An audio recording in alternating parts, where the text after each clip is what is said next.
kunkolo dimi ni kunkolo dimi i bɛ ɲanamini bon a bɛ fari kalaya bon ni fari kalayala tension bɛ yɛlɛn a bɛna dɛ mais ni fari régularisé ni fari sumalen don wagati o wagati a jateminɛ i b'a sɔrɔ tension bɛ bila normal donc koko mana furakɛ fari bɛ sumaya tension tɛ yɛlɛn parce que fari tɛna kalaya ko ka taa se tension yɛlɛn donc ala y'an seere an ye mɔgɔw ko tension dɔw san 5 dɔw san 6 dɔw san 7 u ka tension fura ta depuis u ka koko commencera ka kɛnɛya tension fura u y'a bila dɔw yɛrɛ tun tɛ kɔgɔ dun su fɛ u commencera u seginna ka kɔgɔ dun ni ala ka diɲɛ donc nin fɛn ninnu bɛ lielen de n'ala sɔnna ma professeur i ka dɔn baro in ka di masala in bɛ kɛ sababu ye walanda caman bɛna sɔrɔ a la ala ka yɛrɛ bɛ ka fɛn dɔw kuntigɛ an da bɛ tila ka s'u ma u danna ka kuma u kan sira minnu bɛna n'a ni degun min bɛ sɔrɔ a la donc an bɛ i sigiyɔrɔ di lamɛnbaaw ma k'i ka numéro fɛnɛ di ka sɔrɔ ka don masala kɔnɔ halisa professeur Adama Jara a sigiyɔrɔ tɛ yɔrɔ wɛrɛ a bɛ Bamakɔ an fɛ commune D ale kɔnɔna na kɛrɛnkɛrɛnnenya la yɔrɔ min bɛ wele ko hippodrome ni maa min bɛ jolita yɔrɔ kari dɔn ni bɛ bɔ Kulukoro sira kelen fɛ ni k'i kunda Bamakɔ cɛmancɛ kan n'o ye arayida ye i b'a k'u ka jolita yɔrɔ kari yirila goudron don walima maa minnu bɛ yen nɔ an bɛ hakɛto ɲini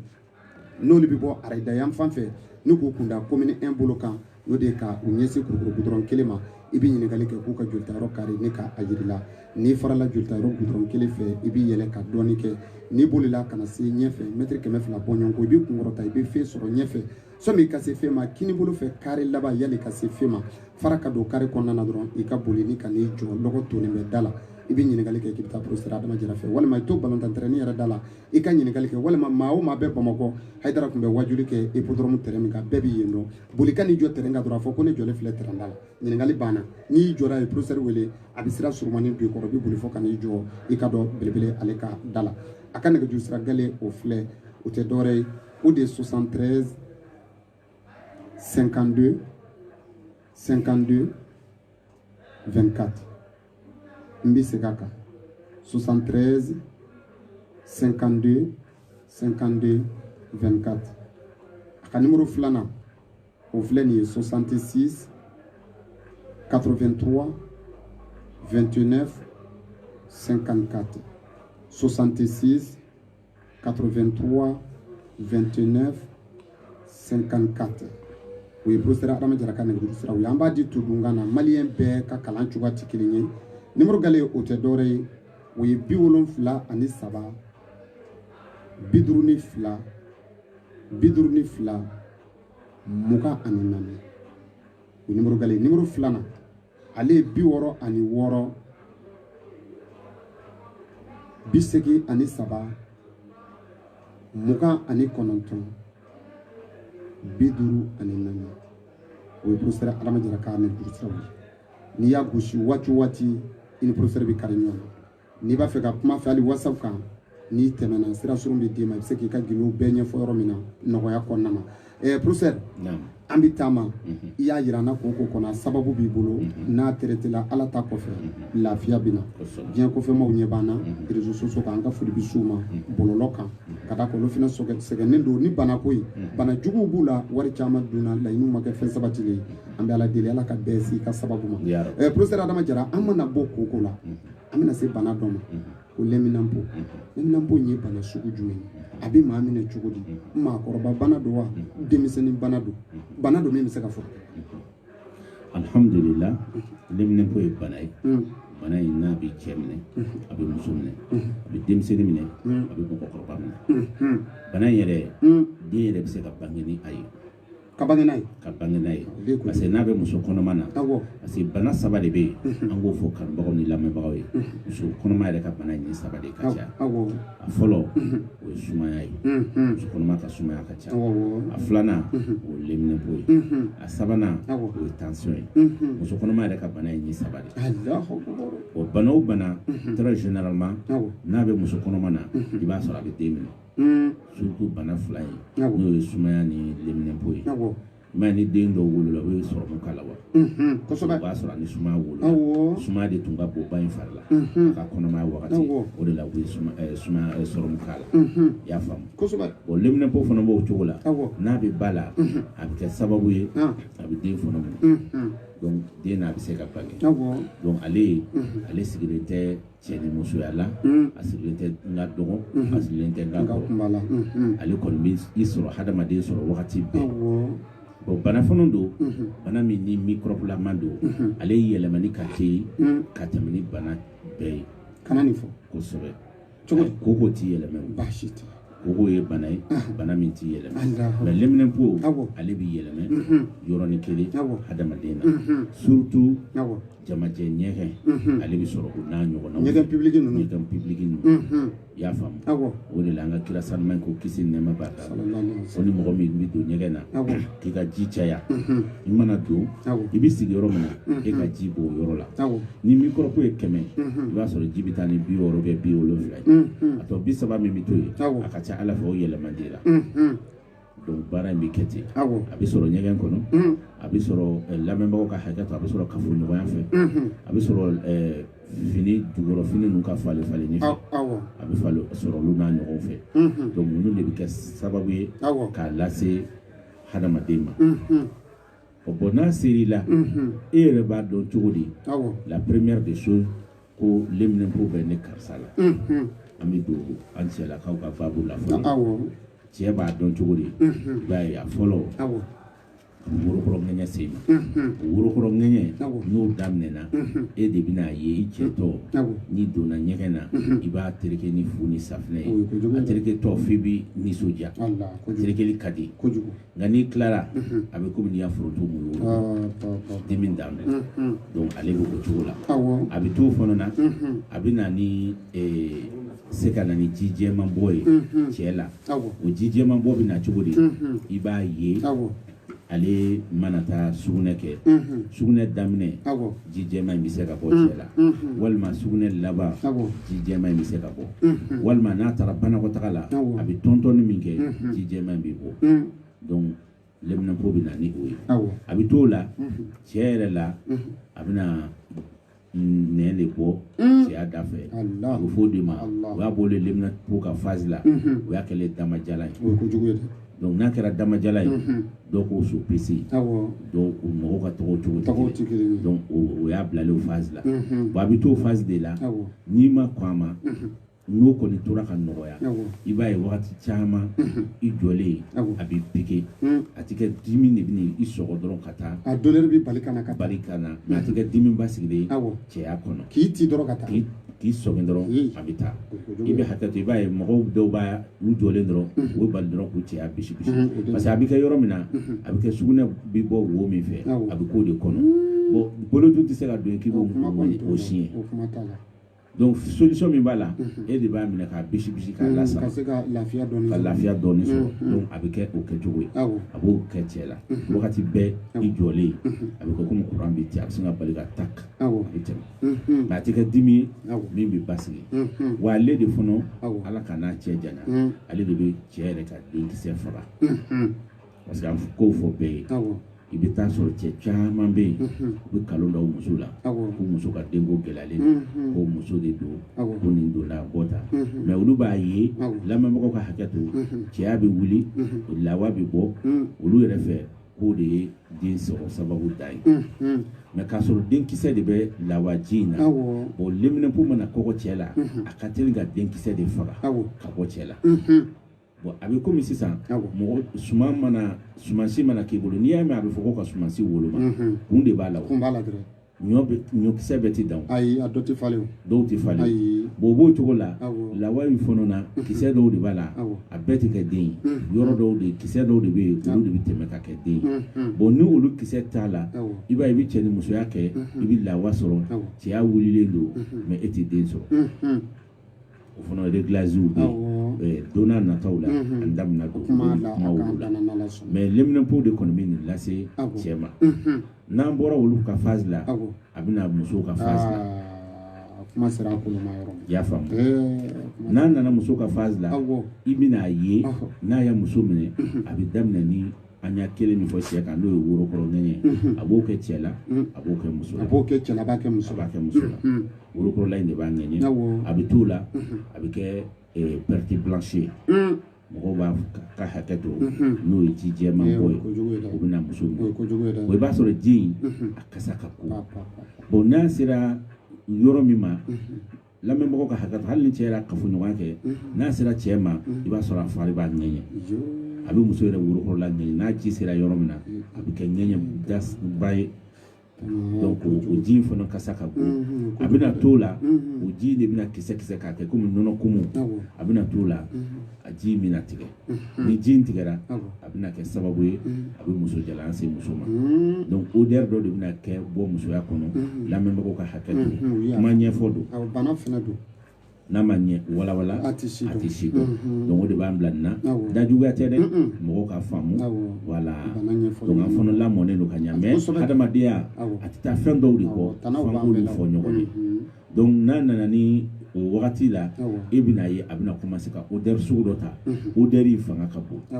odeur in bɛ i b'a fɔ ko ni sɛfan tolila n'i y'o dayɛlɛ o kasa bɛ kɛ cogo min na a bɛ komi sogosu kasa donc leminɛnpo in bɛ na ni sababu ye a bɛ t'o la i ɲɛ b'o odeur min na dɛ a bɛ joli bila kɔnɔna na n'a y'a joli bila kɔnɔna na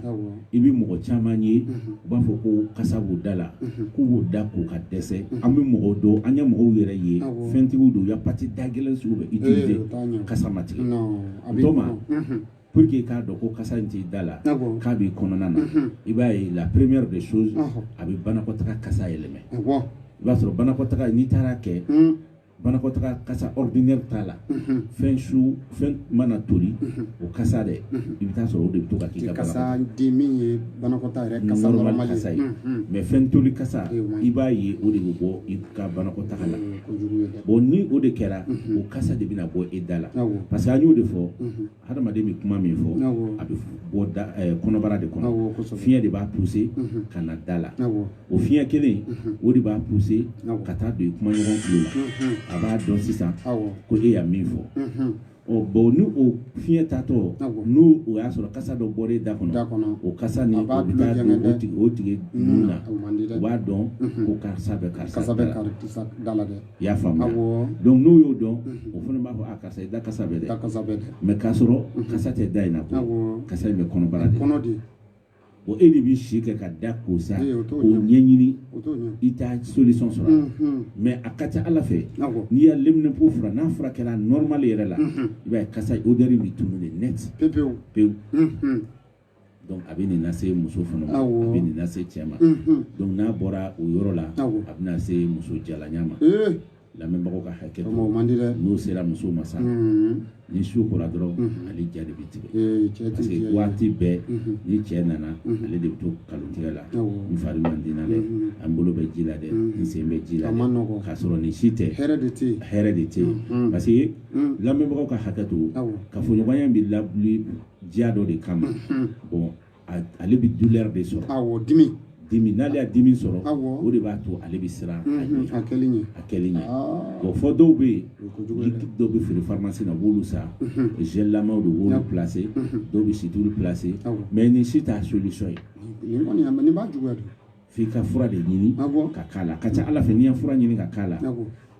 muso jalanya in yɛrɛ bɛ ban bana in yɛrɛ bɛ ban donc bana in bɛ nin cogo de la a bɛ nin lase cɛ ma a bɛ nin lase muso ma donc ni a nana ni muso jalanya ye ale de bɛ to ka t'o la a bɛ kɔnɔdimi misɛnnin bila i la muso la ni kɔnɔdimi nana caya to i la a bɛna kuru sigi a bɛ fɔ o ma leminɛnpo bɛna kuru sigi denso da la bon a bɛ se ka kɛ sababu ye ka muso ka denko gɛlɛya hali ni muso min bɛ furu la ni leminɛnpo kɔgɔra k'a sɔrɔ i ma se ka kɔnɔ ta a kɔnɔ a tɛ taa tuguni a ma nɔgɔ mais ni i kɔnɔma ni leminɛnpo y'i minɛ den bɛ se ka wolo a kan o bɛ se ka kɛ donc ninnu stratégie ninnu ye fɛn ye an bɛ nin fɔ mɔgɔw k'a faamu u k'a dɔn leminɛnpo ye bana ye bana cɛjuguba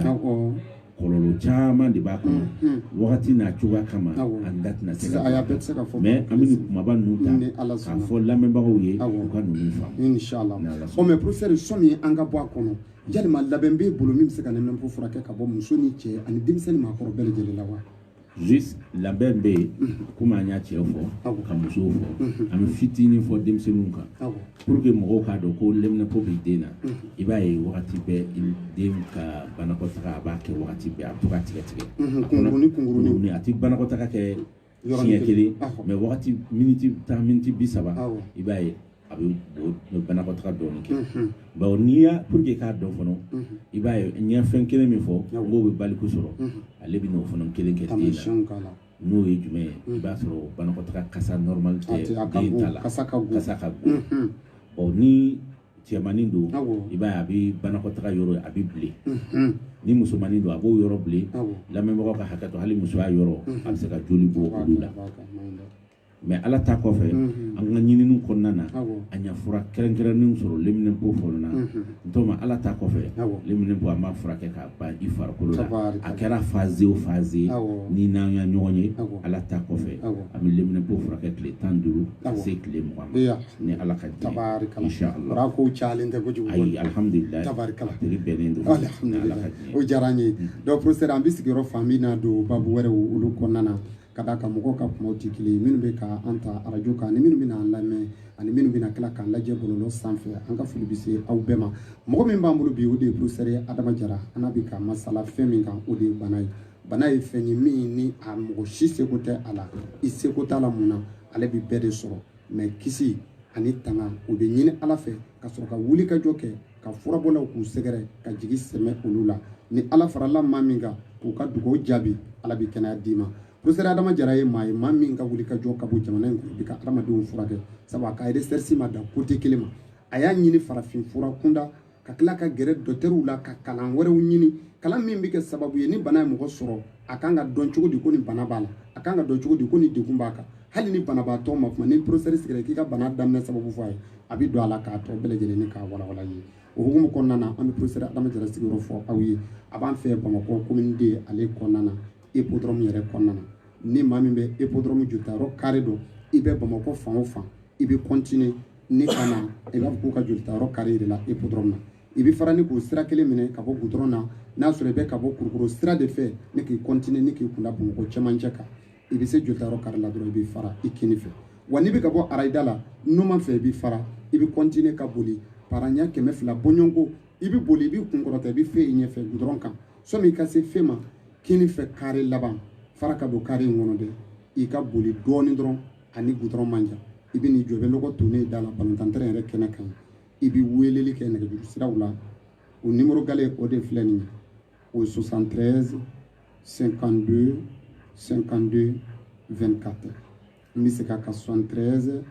52 52 24 walima 66 83 29 54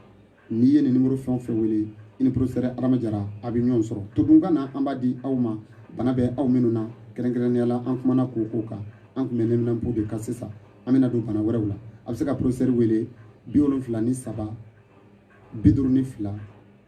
52 ka kun ci ni 24 walima 66 83 29 54 professeur Adama Jara sigi bɛ hippodrome na commune D ale kɔnɔna na professeur n'an bɔr'o la an da bɛna se bana wɛrɛ ma ni bana in ye kabako bana ye on t'a dɔn n'ale ye cɛw dɔrɔn de minɛ walima musow ni yɔrɔ b'a la n t'a dɔn n'o ye prostate ye mun bana don n tɔgɔ alhamdulillah prostate ye bana ye cɛ bana don bon cɛ bana qualité min fana don an b'a fɔ fɔlɔ ko cɛkɔrɔba bana cɛkɔrɔba bana parce que ale de ka ca mɔgɔkɔrɔbaw la ka tɛmɛ denmisɛnninw kan a bɛ cɛ de minɛ a tɛ muso minɛ n'i y'a sugunɛ problème ye muso o muso la den sɔrɔ joona den musomanin dɔw bɛ den sɔrɔ depuis à l'âge de 11 ans san 11 san 12 ka don san 13 ninnu na donc o fana bana qualité b'a d'a ma o b'olu minɛ mais o ni prostate tɛ kelen prostate kɔni o kɔni ye cɛ bana de ye sugunɛ sira de fana don a bɛna cɛw ka sugunɛ sira kan bon bana fana don a tɛ girin ka na i ma ten fɛn dɔw de fana bɛ yen minnu b'a provoquer cɛ la donc n'a provoquera i yɛrɛ bɛna ye a tɛ girin ka na fana ale fana qualité fila don a fɔlɔ sugunɛ bɛ caya a filanan sugunɛ tɛ sɔrɔ a b'a fɔ incontinue ani prostate infectée donc ni fila don donc ni fila a kɛra sugu o sugu ye a bɛɛ bɛ furakɛ yiri la k'a sɔrɔ a ma kɛ ni opération ye parce que ale opération fura t'a la dɔgɔtɔrɔ fura la ni opération tɛ u kɔni bɛ se ka o debi u bɛ se ka furaw d'i ma min b'a calmer ka se kalo 3 walima san 1 ɲɔgɔn ma mais après a bɛ juguya parce que n'ale kun bɔra ka ban a banna de koyi donc fɛn jumɛn de ka teli ka provoquer mɔgɔ la an da bɛna s'o ma mɔgɔ dɔw bɛ yen olu de bɛ sugunɛ mara kolodontɔ ma an b'o fɔ lamɛnbagaw ye k'olu dabila mɔgɔ baara ye sugunɛ maraba ye n tɛ kɔrɔ i tɛ se san 50 san 60 ma n'a problème ma arrivé la mais i kɔni i denmisɛn a bɛ ko moto frein n'i y'a patin falen patin kurakura i b'i sen da kan dɔrɔn a b'a jɔ dɛ bon e denmisɛn i jeune ma ka bɔ san 15 la ka taa se san 40 san 45 ma e bɛ sugunɛ mara cogo min ka di i y'a faamu mɔgɔ damadɔ bɛ yen muru olu b'a kɛ parce que u b'a fɔ i jɔ n ka nin aradu in dafa fɔlɔ n'i y'a nin dafa surtout ni nɛnɛ sera seliji ta ka gɛlɛn dɛ donc seliji min b'u la jaralakaw tɛ seliji ta waati ka ca o bɛ siran n'o o kana tiɲɛ pour que o kana dɔwɛrɛ ta o b'u la dɛ o b'a lase mɔgɔ ma a filanan chauffeur de bɛ to an kana nin kelen la dɛ ni sera poste la i bɛ sugunɛ kɛ n b'a ɲɛnabɔ kilomètre joli bɛ ni poste cɛ e t'o dɔn e kɔni b'a dɔn a bɛ e hakili la poste dɔ bɛ ɲɛfɛ n ka kun ka jɔ o poste la donc e de bɛ i sen na sugunɛ fɛrɛ ka sa k'a minɛ f'i ka se poste la donc o b'a se cɛ mɔgɔ ma a sabanan o ye aw technicien na animateur ye parce que aw de ye nin fɛnɛ na tuguni parce que aw de bɛ to sugunɛ mana na jɔ ni émission ba ni émission n tɛ fɛ ka émission tigɛ n tɛ fɛ ka émission tigɛ ka taa sugunɛ kɛ ani tailleur a b'olu fɔ i sera olu ma a b'olu la donc o ni bana ni mɔgɔ damadɔ bana in ka tɔli ka sɔrɔ ni sababu de la ani lamɛnbagaw ka hakɛ to cɛ minnu fana ka kafoɲɔgɔnya fanga ka bon kosɛbɛ o fana b'a nati ka tɛmɛ degré kan i kan ka da yɔrɔ min n'i bolila ka tɛmɛ o hakɛ kan o tɛ diyagoya o ma ɲi foyi ma hali mobili kɛ ni a tɛmɛna 100 à l'heure la ka taa 200 300 na tuma dɔw la i b'i yɛrɛ ɲini dɛ donc janto yɛrɛ la o kɔrɔcogo ka ɲi bon hadamadenw an ka hakili to an yɛrɛ la pour que an bɛ kisi bana kofɔlen ma parce que n'ale y'i minɛ an y'o de fɔ fura t'a la tubabu fura la fɔ opération a opération dun ni risque de bɛ ɲɔgɔn na docteur yɛrɛ minnu b'i opérer u b'a ci f'i ye la première de chose a bɛ se k'i bɔ cɛya yɛrɛ la walima a mana kɛ a tɛ ɲa wagati bɛɛ i bɛ sugunɛ sɔnni de bɛ don i la a bɛ se k'o lase cɛ o ye kojugu ye dɛ walima ala ka n'a cɛ janya hadamaden ni bɛ se ka to hali ale opération na parce que ale kɔlɔlɔ de ka bon a wari caya tɛ dɛ a bɛ opérer dɔgɔtɔrɔso la a wari nɔgɔman de o ye 200 wa 280 wa 100 dɔw bɛ bɔ a bɛ taa Tunisie ka t'u ta opérer a opération Tunisie na ça coûte des millions mais anw b'a furakɛ ni an ka yiriw ye i t'i opérer i t'i foyi analyse t'a la hali dɔgɔtɔrɔw ka o opération ninnu filɛ a wari caya in dɔrɔn tɛ koyi i bɛ min yɛrɛ don analyse la tuma dɔw la o tɛ don opération yɛrɛ wari la donc yan'a ka se o ma n'i y'a farafin furakɛ e yɛrɛ bɛ n'a ye dɔgɔkun kelen ka taa se tile 15 tile 20 depuis bi chien parce que ale sugunɛ bina su fɛ de ka caya depuis bi fɛn kɛ comme on appelle chien 5 chien 4 kɛ su kɔnɔ f'i bina ye i ti tɛmɛ chien 2 ka su kɔnɔ i bi to chien 2 la i bina chien 1 na i bi to chien 1 na i yɛrɛ b'a ye su fɛ ni i datɔ la n'i ya sugunɛ kɛ k'i da fo fajiri fɛ ni wulila a t'i lawuli tugun donc ale bɛ furakɛ nin cogo la étape par étape furakɛli jan yɛrɛ tɛ koyi k'a fɔ kalo yiri ka kalo don la n'a fura kɔni dir'i ma dɔgɔkun kelen ka taa se tile 15 ma prostate bɛ ban pewu fo ka tɛgɛrɛ fɔ a kɔ fo ka bugurijɛ funfun a nɔfɛ bon o ye sugunɛ caya ta ye bon sugunɛ tɛ sɔrɔ min na dɔgɔmani i b'a sɔrɔ mɔgɔ dɔw bɛ yen n'u taara ɲɛgɛn na u bɛ mɛn ka sugunɛ ɲini u jɔlen miniti kelen ou bien seconde 40 u bɛ ka u tɔntɔn pour que ka sugunɛ bɛ na cogo min olu fana a bɛ fɔ o ma prostate incontinue donc o de bɛ na ni sababu ninnu ye bon ni a fana bɛ furakɛ parce que kuru dɔ de bɛ yen fɛn jukɔrɔ o de bɛ bonya n'u b'a fɔ o ma calcul de rein o fɛn in n'o kuru in bonyana o de bɛ kɛ sababu ye a bɛ komi nin ɲɔgɔn sisan ni nin bɛ yan e bɛ fɛ ji ka woyo ka jigin ni o fɛ en tant que nin bɛ yan a tɛ taa o pour que a ka bɔ wo in fɛ fo ji ka yɛlɛn ka se nin niveau ma ni ji yɛlɛnna ka se kuru niveau ma n'a tigi ya kuru kɔ sago dɔrɔn a bɛ suru dingɛ kɔnɔ donc kuru in de bɛ taa da yen i y'a faamuya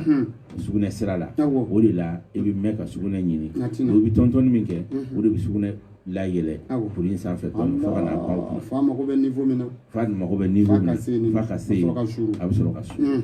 bon en tant que a ma se o kuru niveau ma a tɛ se ka baara kɛ bon sugunɛkɛ dun bɛ e la donc ni problème ale ma nɔgɔ dɔɔnin mais a bɛ furakɛ ka kuru in ta ka bɔ yen k'a sɔrɔ a ma kɛ ni opération ye i bɛ sugunɛ sɔrɔ sugunɛ bɛ na normal kuru in bɔlen yɛlɛlen kɔfɛ ka ban bon fɛn dɔ de fana bɛ yen o de bɛ kuru in favoriser calcium bɛ dumuni mun na mɔgɔw k'u hakili t'o la an ka dumuni fanba ye o sɛfan nɔnɔ o de ka d'anw ye bon o de b'ale favoriser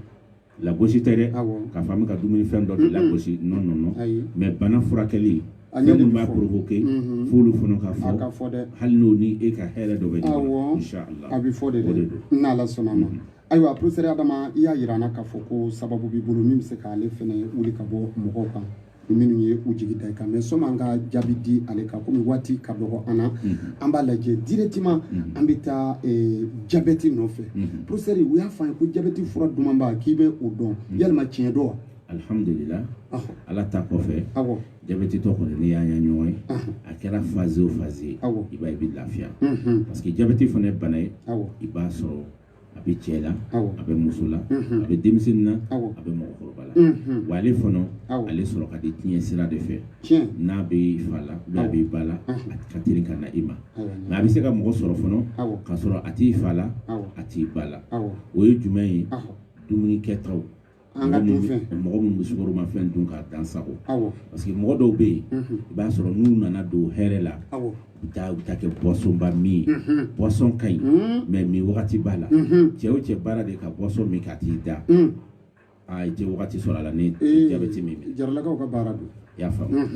donc an kana nin bɛɛ kɛ jaralakaw ye tarawelew dɔw b'a kɛ tarawelew b'a kɛ hali filaw b'a kɛ filaw dɔw b'a kɛ donc ko in b'o cogo de la mɔgɔ mɔgɔ kɔni ka baara y'o ye jabɛti bɛ sɔrɔ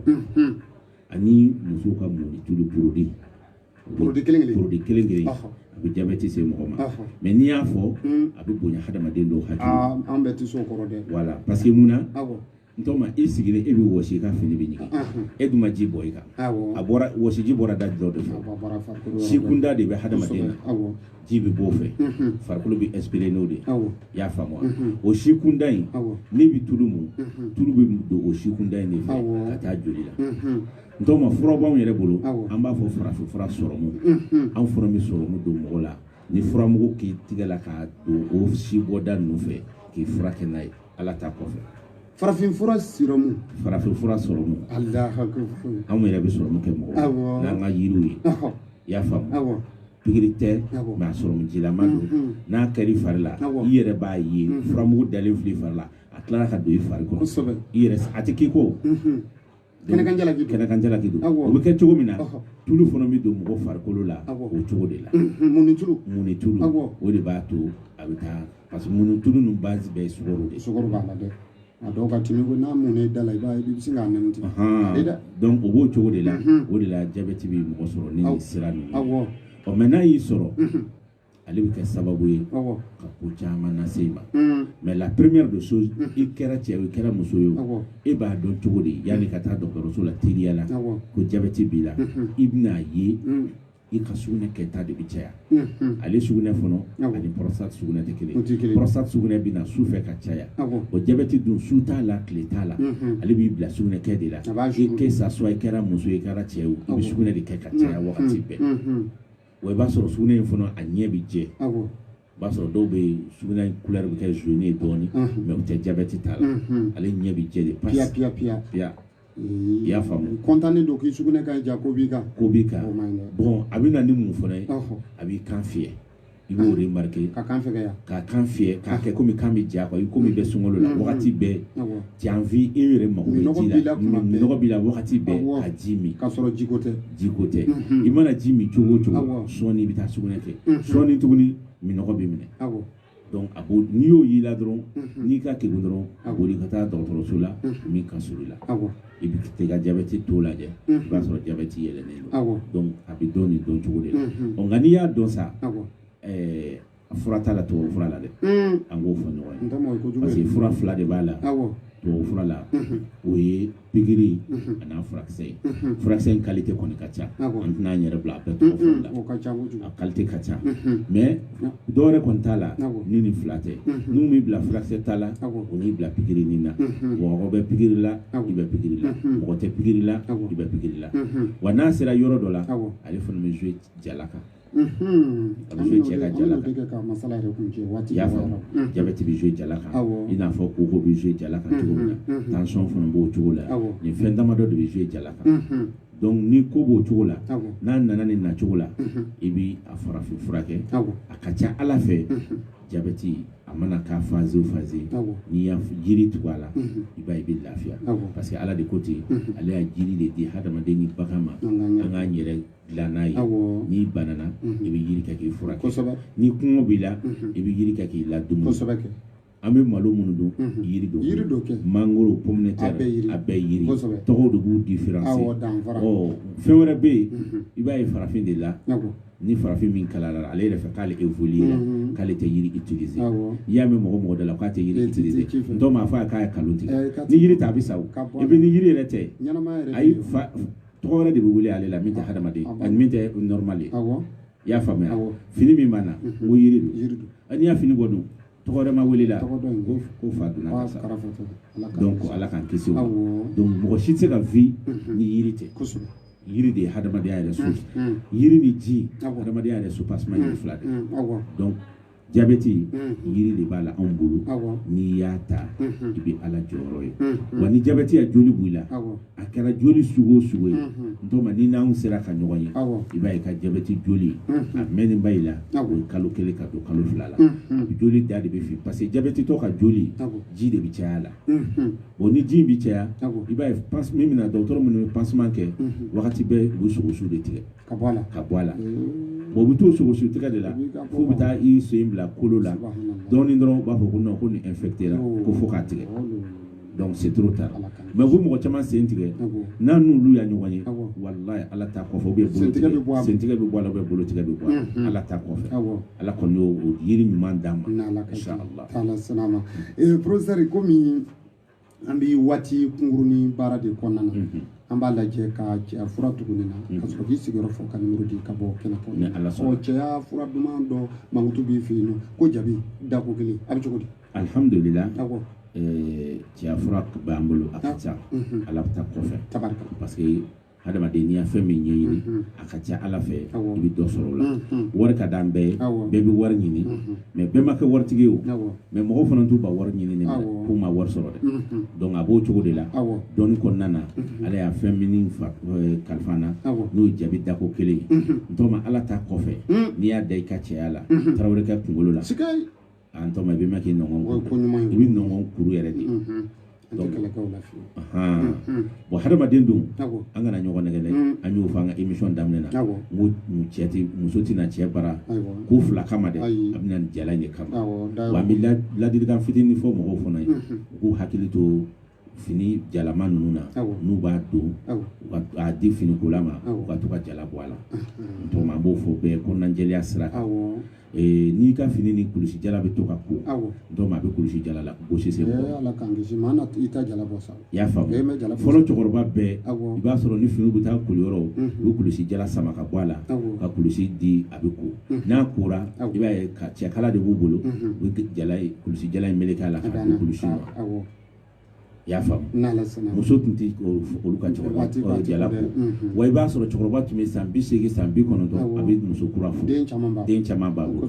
donc an bɛ min ɲini dɔrɔn mɔgɔw hakili to nin na jaabi dako kelen donc ala ta kɔfɛ a t'i yɛlɛmɛ wa fura dunta tɛ dɛ k'a fɔ cɛ a fura caman bɛ yen u b'a fɔ ko u y'a furakisɛ k'a la u y'a nin k'a la u fura k'a la u y'a ye i y'a dun i da la fɛn min tɛ dun lamɛnbagaw ka hakɛ to ale muguni de bɛ da cɛya kunkolo la a banna n'i y'a kɛ ala ta kɔfɛ i bɛ ala jɔ n'ala sɔnna i ka foli ka laban waati an bɛ kanubagaw fo ka lamɛnbagaw fo k'an ka page suivbagaw fo Instagram ni Facebook ni YouTube an bɛ u bɛɛ lajɛlen fo Mali kɔnɔ Mali kɔ kan ka dugawu kɛ banabagatɔw ala k'u n'u ka sababu kɛ donc an b'o fɔ an tɛ ɲinɛ mɔgɔw kana ɲinɛ ka sababu mɔgɔw kana ɲinɛ ka dugawu k'u yɛrɛ ko ninnu ye sababu ye dɔnni cɛya tɛ ni n'i ka sababu ya ɲɔgɔn tɔ ma hali n'a bɔgɔ ta ka d'i ma ala b'i mago ala k'an n'an ka sababu ala ka kɛnɛyaw di ala ka banaw ban ala kira hɔrɔma kama salli ala Muhammad wasalim professeur Adama Jara an n'ale de tun bɛ ɲɔgɔn fɛ nin waati kunkurunin kɔnɔ ka se ka masala banaw ka bana damadɔ min ni a kumanaw ka ko lɛminanpo tension fo ka taa se diabète ma kɛrɛnkɛrɛnnenya ni kurusi jala lagosi u bɛ cɛ minnu na Adama kumana ninnu bɛɛ lajɛlen kan a bɛ sɔrɔ yɔrɔ jumɛn o de ye Bamakɔ i ka dɔn commune de ale kɔnɔna ye kɛrɛnkɛrɛnnenya la jolita yɔrɔ kari bi boli ni ka n'i jɔ ye k'a wele a ka nɛgɛjuru sira la walima ɲinini ka gɛlɛn maa minnu ma Hayidara tun bɛ waajuli kɛ hippodrome ballon tan terrain min na boli dɔrɔn ka n'i jɔ terrain na kana maa si ɲininka Bamakɔ maa lakodɔnnen bɛɛ bɛ yen nɔ i jɔ terrain da la dɔrɔn ka professeur Adama Jara wele a ka nɛgɛjuru sira la numéro gale tɛ dɔwɛrɛ o de ye 73 52 52 24 walima 66 83 29 54 n bɛ segin a kan 66 83 29 54 walima 73 52 52 ka kun ci ye ni 24